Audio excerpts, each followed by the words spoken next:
¿Qué tal? ¿Cómo están?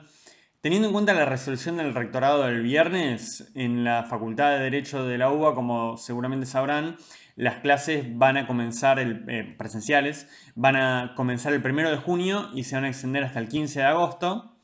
Por eso es que les armé un nuevo cronograma, teniendo en cuenta además que la directiva desde la cátedra de la doctora Garrido Cordovera es la continuación de las clases virtuales a un ritmo un poco más bajo. Igual entre los feriados que hubo y demás, hemos tenido clases más o menos al ritmo que vamos a hacer, que es de una vez por semana. Pero bueno, ahora va a ser la regla general, tener una clase o que yo les suba una clase en formato video, en principio una vez por semana, salvo la de la semana que viene, la del lunes 13 del 4. En esa vamos a tenerla de manera online, digamos, también virtual obviamente, pero en vivo. En ese sentido, en esa clase vamos a ver el contrato de fianza y los que tengan consultas me las pueden realizar. Después, ¿qué más está contemplado en el cronograma que le subí al campus virtual? Está contemplado también el tema de las exposiciones. Con respecto a las exposiciones, las van a realizar, van a seguir siendo individuales, pero las van a realizar 3 personas en el mismo día cuando se reanude la actividad presencial. En ese sentido, van a dar 3 temas en un día, teniendo en cuenta que las exposiciones son de 10 a 15 minutos y contemplando algún pequeño tiempo entre expositor y expositor y alguna que otra duda que se suscite. La idea sería ocupar una clase para las 3 exposiciones y la clase anterior, en realidad la clase anterior cuando se reanude la actividad va a ser una clase normal también para evacuar dudas que hayan surgido durante este periodo de aislamiento. Después la clase siguiente, ahí sí exponen 3 personas, solamente va a ser exposición. La clase siguiente tenemos de vuelta una clase normal, después exponen 3 personas y así hasta que nos pongamos al día con las exposiciones y después se juntan las últimas 3 exposiciones casi al final del periodo presencial, que son bueno, los últimos temas que todavía no se vieron, porque las que junté al principio, como verán en el cronograma, van a ser todos temas que ya se van a haber visto para cuando arranquen las clases presenciales. Bueno, también en el cronograma y en el campus van a ver reflejada la nueva fecha de entrega del trabajo práctico, que es el 11 de mayo. En este sentido, el trabajo, bueno, lo tienen disponible en el campus. Al final va a ser un trabajo sobre contrato de locación, con la particular incidencia del contrato de locación del decreto 320 de este año. Así que en ese sentido también tiene el decreto subido, más allá de que está accesible por internet, pero lo tienen subido, cualquier consulta me la hacen. Ese tema del decreto también es tema de exposición, por lo tanto, además cuando grabé la clase de locación todavía no había salido el decreto, así que no lo abordamos, pero es un decreto creo bastante claro y pueden tranquilamente entenderlo y además integrarlo a las normas generales de locación con la clase que les grabé sobre ese tema. Pero cualquier duda que tengan con respecto a la norma en particular, me la hacen llegar y yo con gusto se las contesto. Bueno, creo que en ese sentido está todo. Sí, sí, con respecto al trabajo práctico, tengan en cuenta que el trabajo práctico también requiere análisis de un contrato que está ahí mismo en el trabajo práctico. No les recomiendo utilizar ese contrato como base para redactar el nuevo contrato que también es parte de la consigna, porque está bastante desprolijo, a mi gusto está incompleto, no me parece que sea tan claro.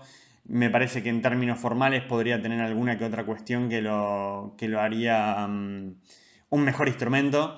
Así que, bueno, si quieren también, si tienen alguna pregunta con respecto a esto, profesor, ¿le parece que agregue esto, que cambie esto, o que la estructura la haga así? No tengo ningún problema también en darles una mano con eso. Y creo que en términos organizacionales y administrativos ya estaríamos. Si tengan en cuenta que la clase en vivo del lunes 13 va a ser probablemente a través de Meet de Google. Yo les voy a pasar un link y ustedes con eso van a poder acceder. Si no es a través de Meet, por alguna cuestión técnica que no se pueda, lo vamos a hacer a través de Zoom. pero les voy a estar avisando el mismo día por la mañana o por la tarde. La clase va a ser a las 21:30, como son las clases de nuestra comisión. Pero por la mañana o por la tarde les voy a estar avisando a través de qué medio lo vamos a hacer. Les voy a estar pasando el link para que puedan entrar a la reunión. Bueno, vamos ahora con el tema de la clase de hoy. A partir de la expansión ferroviaria en Inglaterra a mediados del siglo XIX, comienzan a constituirse sociedades comerciales que daban respuesta a necesidades de expansión rápida que requerían técnicas financieras nuevas que permitiesen acceder a vehículos, maquinarias y locales industriales sin los grandes desembolsos de dinero que generalmente se asocia al acceso a dichos bienes. Este fenómeno, que después se vio en Estados Unidos durante el siglo XX y eventualmente llegó a nuestro país, se conoce como leasing. En nuestro país, oportunamente, se incorporó legalmente al ordenamiento a través de la ley de leasing o de contrato de leasing, la 25.248, sin perjuicio de la tipicidad social del instituto que ya gozaba antes de su incorporación al ordenamiento jurídico. Justamente recuerdan que tipicidad social es el tratamiento uniforme y consistente por parte de la sociedad, la doctrina y la jurisprudencia de determinado instituto. El leasing, además de un contrato con tipicidad, actualmente dada por el Código Civil, que regula el contrato en los artículos 1227 al 1250, que, dicho sea de paso, deroga sustancialmente a la ley de contrato de leasing, se considera una operación financiera en la que una parte llamada dador facilita la utilización de equipos y maquinaria de cualquier tipo, aunque puede también ser cualquier cosa, mueble o inmueble, incluso marcas y patentes, a otra parte llamada tomador, que generalmente carece del capital necesario para adquirir estos bienes mediante una financiación de mediano a largo plazo.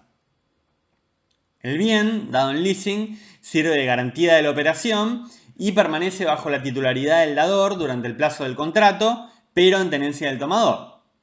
El tomador se obliga al pago periódico de un canon y cuenta con la posibilidad de adquirir el bien dado en leasing o no a la conclusión del contrato. Justamente, el contrato de leasing no persigue inicialmente convertir en propietario al tomador, como la compraventa, sino permitir su utilización y aplicar la inversión, que hubiera significado adquirir el bien, a capital de giro que puede ser afectado a los compromisos presupuestados por el tomador. En suma, el contrato de leasing consiste en una transferencia onerosa de tenencia de un bien cierto y determinado, unida a la opción de compra de dicho bien. Financiar a través del leasing, financiar bienes a través del leasing, tiene beneficios financieros y contables. Dado que no se trata de una compra, las cuotas no se contabilizan como deuda y no afectan así los límites de crédito del tomador en el sistema bancario. El leasing también mejora el índice de liquidez y de rentabilidad en relación a una compraventa. En términos tributarios, el IVA a pagar puede financiarse por el mismo tiempo de los cánones pactados en el contrato y para la determinación del impuesto a las ganancias, los cánones se consideran gasto de explotación y son por lo tanto deducibles. En todo lo no previsto en los artículos 1227 al 1250 del Código, al contrato de leasing se le van a aplicar subsidiariamente las reglas del contrato de locación, mientras el tomador no ha pagado la totalidad del canon y ejercido la opción de compra y pagado el precio de dicha opción. Por ejemplo, el supuesto de continuación de la locación que vimos en la clase anterior, artículo 1190 del Código. Hasta no ejercer la opción de compra y pagarla con respecto a un inmueble destinado a vivienda, en caso de abandono o fallecimiento del tomador, podría quien habite el inmueble y acredite ostensible trato familiar con el tomador continuar en él. Además, podría incluso aplicarse al contrato de leasing la suspensión de desalojo prevista en el decreto 320 del 2020, entre otras cuestiones allí establecidas, incluso no estando el leasing expresamente alcanzado por esta norma. No son aplicables al leasing las disposiciones relativas a plazos mínimos y máximos de la locación, ni las excluidas convencionalmente. Recordad, artículos 1197 al 1199, mínimo de 2 años salvo excepciones, máximo de 20 o 50 años según el destino de la cosa. Se le aplican subsidiariamente al contrato de leasing las normas del contrato de compra-venta para la determinación del precio de ejercicio de la opción de compra y para los actos posteriores a su ejercicio y pago. Por ejemplo, los métodos de determinación del precio del 1133 y el 1134 y la obligación de transferir del 1137.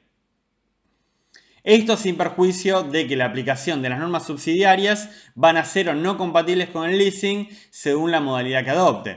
Leasing financiero, operativo, sale and leaseback, y no puede hacerse un catálogo taxativo de qué normas de la locación o de la compraventa aplican necesariamente de manera subsidiaria al leasing.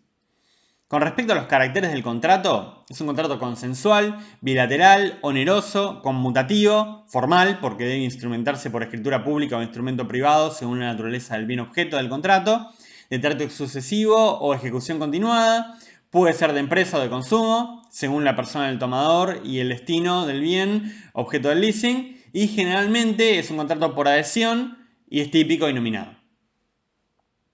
Con respecto al objeto, como les mencioné, es un contrato de objeto amplio, comprendiendo cosas muebles registrables o no, inmuebles, bienes inmateriales como marcas, patentes o modelos industriales, bienes tecnológicos como licencia de software, que sean de propiedad del dador o que tengan la facultad de dar en leasing. El contrato de leasing puede adoptar distintas modalidades que están contempladas en el artículo 1231 del Código Civil y Comercial. Una de ellas es el leasing financiero. En esta modalidad, una sociedad financiera o una sociedad de leasing adquiere bienes de un fabricante o proveedor previamente elegidos por el tomador con la finalidad de celebrar un contrato de leasing. En esta modalidad, además de las partes, interviene un tercer sujeto que es el fabricante o proveedor. Existe una intermediación financiera entre fabricante y tomador por parte del dador que permite adquirir un bien que el tomador no podía adquirir tal vez por carecer del capital o porque no tiene interés en hacerlo y prefiere la amortización de este bien. Este es el supuesto de los incisos A, B y C del artículo 1231. Otra modalidad es la del leasing operativo. En este tipo de leasing, la causa de financiación se atenúa por la función de cambio del contrato, ya que el dador, que generalmente es el propio fabricante, importador o distribuidor del bien, utiliza el contrato como un medio de colocación de bienes, normalmente adicional a otras estrategias más comunes de comercialización, siendo su diferencia sustancial con respecto al leasing financiero la ausencia de intermediación financiera. Esta modalidad está contemplada en el inciso D del artículo 1231. Otra modalidad es la de Sale and Leaseback. El Sale and Leaseback, o también llamado leasing de retro, es una modalidad en la que el tomador primero vende un bien mueble o inmueble de su propiedad a una sociedad de leasing que paga el precio correspondiente y simultáneamente cede el uso y goce del bien adquirido al vendedor que ahora es tomador, obligándose el tomador a pagar cánones periódicos por un cierto término con la facultad de readquirir la propiedad del bien al vencimiento mediante el ejercicio de la opción de compra pagando el valor residual. Esta operación se trata de una monetización de activos no dinerarios que utiliza la transmisión de la propiedad como un mecanismo de garantía del acreedor financiero, es decir, el dador. Sirve para satisfacer necesidades financieras del tomador, como dificultades económicas y movilización de activos. Mediante esta modalidad, justamente el tomador transforma un bien de capital en activo líquido, pero sigue usando y gozando del bien como si fuera el dueño, teniendo la posibilidad de ejercer la opción de compra y readquirir la cosa. Este es el supuesto modalidad contemplada en el artículo el inciso E del artículo 1231 del Código. Por su parte, el dador no necesariamente tiene que ser el propietario o poseedor del bien objeto de leasing para que se perfeccione el contrato, sino que también se admite la posibilidad de sublicear y que el tomador pueda a su vez ser dador. Este es el supuesto del inciso F del artículo 1231. Son elementos esenciales particulares que hacen al leasing el canon, la opción de compra y el valor residual. En este sentido, el cálculo financiero del leasing consiste en la restitución del capital utilizado y la tasa de interés pactada dividido en los cánones y el valor residual, también llamado precio de ejercicio de la opción de compra, en los plazos y forma en que las partes acuerden. En este sentido, con respecto al canon, tengan en cuenta que es una suma de dinero pactada por las partes en pleno ejercicio de su autonomía de la voluntad, artículo 1229 del Código. En general, el canon en el leasing no es ni un alquiler ni una cuota de una venta y se integra con diversos rubros como la amortización del capital prestado por el dador, el interés correspondiente por la financiación, el precio por el uso del bien, los riesgos inherentes al estado de conservación del bien, a su restitución y su ulterior colocación en el mercado, los gastos administrativos y servicios, entre otros el diseño, la instalación, puesta en marcha y puesta a disposición de los bienes dados en leasing, en el supuesto del 1233 del código. Justamente la pluralidad de variables que conforman el leasing lo diferencian o conforman el canon del leasing, lo diferencian del canon en el contrato de locación. La periodicidad del canon también está librada a la autonomía de la voluntad de las partes, pudiendo pactar cuotas iguales o escalonadas en forma creciente, decreciente o alternada, mensual, bimestral, trimestral, etc. Como les mencioné, otro de los elementos tipificantes que permite distinguir el leasing de la locación es la existencia de una opción de compra del bien para el tomador. En este sentido, el artículo 1230 regula el precio del ejercicio de la opción. Este precio del ejercicio de la opción es un valor de la opción de compra, es un valor residual que puede, por eso también se llama valor residual, que puede pagar el tomador para el caso de ejercer la opción de compra y debe estar fijado en el contrato o bien ser determinable según procedimientos o pautas convenidos. El leasing es un contrato de opción que otorga al tomador un derecho que obliga al dador no solo a cumplir con la transferencia de dominio, cumplidos los requisitos, sino a abstenerse de celebrar con terceros otros negocios que puedan afectar el derecho del tomador de oportunamente ejercer la opción de compra. Si investigan un poco, van a encontrar distintas fórmulas que permiten el cálculo de las distintas variables relacionadas al canon y precio de ejercicio de la opción de compra, como la siguiente. En la fórmula que están viendo se contempla la determinación del pago mensual R a través de una fórmula que contempla como otras variables el valor actual del bien, el valor final del bien o su valor residual, es decir, la opción de compra o el precio de la opción de compra, la tasa de interés expresada en términos mensuales y el número de periodos en que se va a pagar el canon o el número de periodos de duración o plazo del leasing.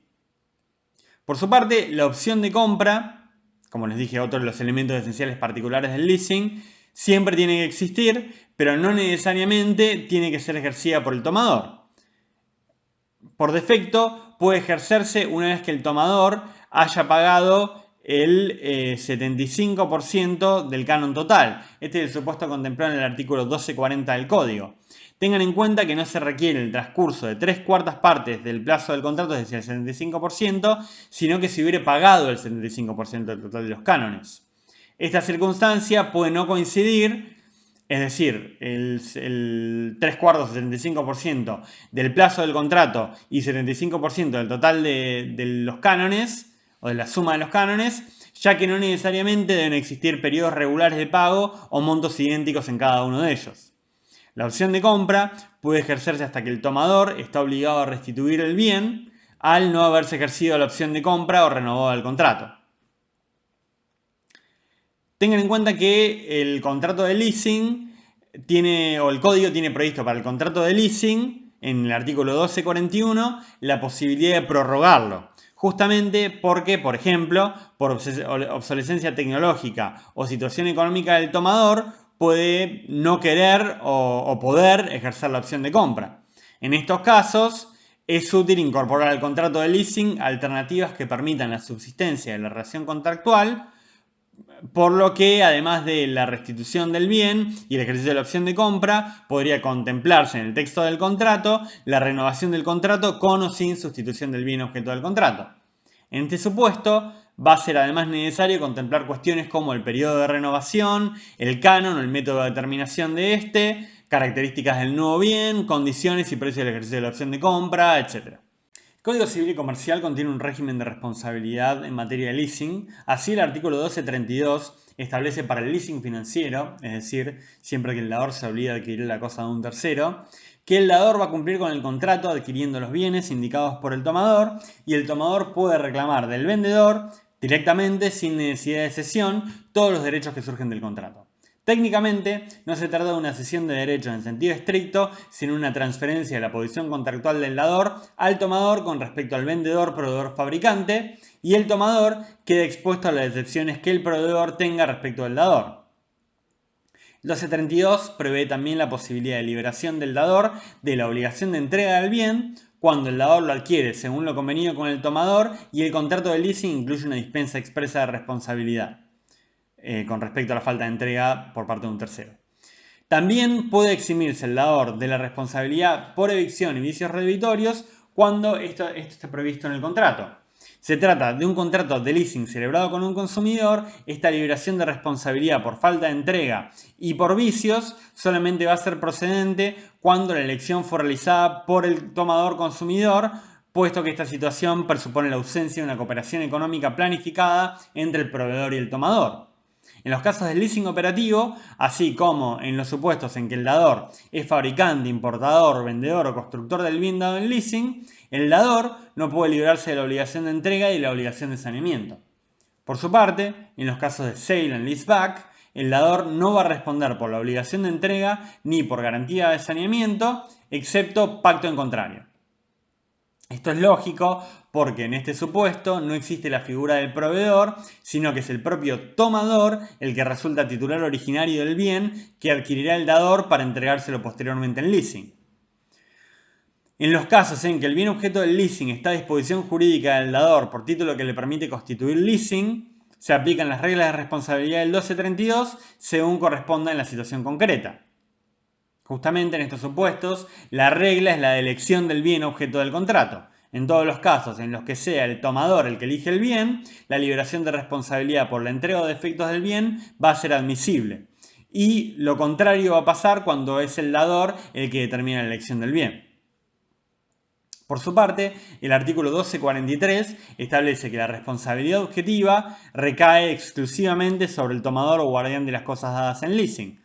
Hablamos de la responsabilidad objetiva por hecho de las cosas o actividades riesgosas, artículo 1757 del Código. Esto sin perjuicio de la responsabilidad concurrente emanada del artículo 40 de la Ley de Defensa del Consumidor cuando el dador del leasing es el fabricante. Por eso el dador en el leasing operativo y no en el financiero podría ser considerado civilmente responsable. En materia de forma, inscripción y registración del contrato de leasing, deben tener en cuenta los artículos 1234, 1235, 1237, 1244, 1245 y 1246 del Código. Justamente el artículo 1234, como les mencioné, el contrato de leasing es un contrato formal y el 1234 establece que el leasing debe instrumentarse por escritura pública si tiene como objeto inmuebles, buques o aeronaves, y en los demás casos puede celebrarse por instrumento público o privado. A su vez, el contrato de leasing tiene que ser inscripto dentro del 5º día de entrega del bien para tener efectos retroactivos a la entrega en cuanto a oponibilidad a terceros. Si no, es oponible solo desde su inscripción. La inscripción debe efectuarse en el registro de la propiedad inmueble para el leasing inmobiliario, registro de la propiedad automotor para el leasing de vehículos, registro nacional de buques, el caso de buques y artefactos navales, registro nacional de aeronaves para el caso de aeronaves, y para el software y otros bienes no registrables en el registro de créditos prendarios del lugar donde la cosa o el software deban ponerse a disposición del tomador o se encuentran. Para el caso de leasing de objeto plural situado en jurisdicciones diferentes, el artículo 1235 remite a la solución del régimen prendario, es decir, la inscripción inicial y comunicación administrativa a los registros de las demás jurisdicciones. El contrato de leasing no inscripto va a ser perfectamente válido entre las partes, aunque no lo sea respecto a terceros, que van a poder ir en contra del bien objeto del contrato. El tomador tiene particular interés en la inscripción porque de esa manera puede ejercer la opción de compra contra el dador y oponerla a terceros en caso de conflicto. Con respecto a la oponibilidad, tengan en cuenta que los acreedores del dador, incluso en caso en que solicitase su quiebra, van a tener que respetar la vigencia del contrato de leasing debidamente inscripto, limitándose a recibir los cánones, incluso no pudiendo rematar el bien si el tomador ejerce la opción de compra, pero van a tener los acreedores la ventaja de conocer la existencia de los distintos créditos como el canon y el valor residual para poder embarcarlos y cobrar sus propias acreencias. Tengan en cuenta que en materia de leasing, en el contexto de quiebra o concurso, sigue vigente lo que establece la mayormente derogada Ley de Contrato de Leasing 25248, mayormente derogada por el Código Civil y Comercial de la Nación, en el artículo 11. El artículo 1234 establece dos plazos del código, establece dos plazos de vigencia de la inscripción del contrato de leasing, a los efectos de oponibilidad frente a terceros. En el caso de los inmuebles, la inscripción va a tener una vigencia de 20 años, mientras que en el caso de muebles, el derechos o software va a ser de 10 años. En ambos casos, es posible la renovación de los plazos por solicitud expresa del dador o por orden judicial. Por su parte, conforme al 1244, la registración se cancela en materia de cosas muebles no registrables y software, ya que los inmuebles y muebles registrables tienen su propio régimen, por orden judicial en el contexto de un proceso en el que se permita el ejercicio del derecho a defensa del dador mediante su intervención. En este caso, puede ser que un tercero obtuviese el reconocimiento de su mejor derecho sobre la cosa dada en leasing por un dador que no tenía facultades de disposición sobre la cosa y por lo tanto no podía darla en leasing. También se cancela a petición del dador o sucesionario. Conforme los artículos 1245 y 1246, el tomador también se encuentra facultado para solicitar la cancelación de la inscripción en materia de cosas muebles no registrables y software, acreditando el cumplimiento de las exigencias contractuales para ejercer la opción de compra, habiendo pagado el precio del ejercicio de dicha opción e intimando al dador a cancelarla. Una vez que solicita la cancelación ante el registro tiene que proceder a notificar al dador. Si el dador no formula observaciones o presta conformidad, el registro tiene que proceder a la cancelación o denegar la cancelación si considera que no se cumplieron las condiciones contractuales, habilitando en este caso al tomador a solicitar la cancelación por vía judicial. Algunas otras cuestiones a tener en cuenta con respecto al contrato de leasing que se encuentran reguladas en el Código Civil y Comercial, por un lado, son que para facilitar el ejercicio de los derechos del dador, en el caso de incumplimiento del tomador, se limita la posibilidad de movilización del bien objeto del contrato, conforme los términos y restricciones que en este contrato se hubiesen pactado. Esta limitación tiene fuente en el artículo 1236 del Código y guarda relación con la función de garantía del derecho del dador que cumple el bien dado en leasing. Por eso es que tiene que mantenerse este bien en el lugar previsto en el contrato, salvo cláusula expresa o consentimiento posterior del dador. El traslado del bien tiene que inscribirse en el registro y el incumplimiento de esta obligación va a permitir al dador del leasing solicitar el secuestro del bien o otras medidas conservatorias de sus derechos. Desde la perspectiva del dador del leasing existe la posibilidad de que el tomador, saliéndose de su rol de mero tenedor de la cosa, la transfiera a un tercero. Por eso es que el artículo 1239 tiene previsto que dado este supuesto, es decir, de transferencia ilegítima a un tercero, del bien objeto del leasing, lo que pasa con el derecho del dador va a depender de la naturaleza del bien. Tratándose de inmuebles y muebles registrables, al no existir asiento registral que permita el cambio de titularidad del tomador al tercer adquirente, la transferencia no va a poder concretarse. Para el caso de derechos, teniendo en cuenta que nadie puede transferir a otro un derecho mejor o más extenso que el que tiene, artículo 399 del Código, tampoco va a ser eficaz esta transferencia. Sin embargo, las cosas muebles sí presentan un problema, porque el principio general en materia de acción reivindicatoria, es decir, aquella que permite al propietario, en este caso el dador, recuperar la cosa, es que no puede ejercerse contra subadquirentes de buena fe y a título oneroso. Artículo 2260 del Código. Sin embargo, en el contrato de leasing, incluso cuando se trata de un tercero de buena fe y a título oneroso, va a ser procedente la acción reivindicatoria y el dador puede solicitar el secuestro de la cosa. Artículo 1239. También tengan en cuenta que el artículo 1247 establece que el dador siempre puede ceder los créditos actuales o futuros por canon o precio del ejercicio de opción de compra en materia de contrato de leasing. Esta cuestión, sobre la que vamos a volver cuando veamos contratos de cesión, artículos 16, 14 y siguientes del Código, es indisponible y no puede ser pactada en contrario. El código cuenta con una sección sobre incumplimiento y ejecución de las sumas adeudadas en los artículos 1248 y 1249, incumplimiento del tomador, contemplándose el desalojo y el secuestro según la cosa dada en leasing sea inmueble o mueble. Este es un tema de disposición de uno de sus compañeros, por lo que no voy a entrar en mayor detalle y eventualmente, en todo caso, salvaremos las cuestiones que no se traten en esa exposición.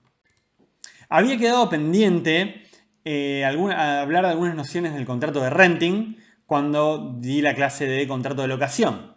Justamente, como vimos, el leasing permite el pago de un canon por un plazo de tiempo determinado por el uso de, por ejemplo, un automotor y una opción de compra al finalizar el contrato. Con el mismo objeto, un automotor, que es el tipo de bien que suele ser objeto del renting casi exclusivamente, un contrato de renting va a consistir en la utilización de uno o más vehículos contra el pago de un canon sin opción de compra, pero incluyendo, entre otros rubros, el mantenimiento preventivo del vehículo, un seguro contra todo riesgo, el pago de patentes, el asesoramiento permanente. Actualmente el renting se utiliza por pymes, autónomos e incluso por particulares, por corto, mediano y largo plazo, de generalmente entre 1 y 5 años. Transcurrido el plazo del renting, con un nuevo contrato se puede volver a renovar por completo, por ejemplo, una flota de autos de una empresa con vehículos más modernos.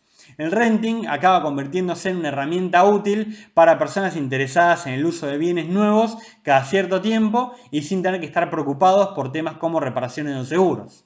El renting, en este sentido, es una suerte de locación calificada que permite tercerizar todos los aspectos relacionados a su objeto.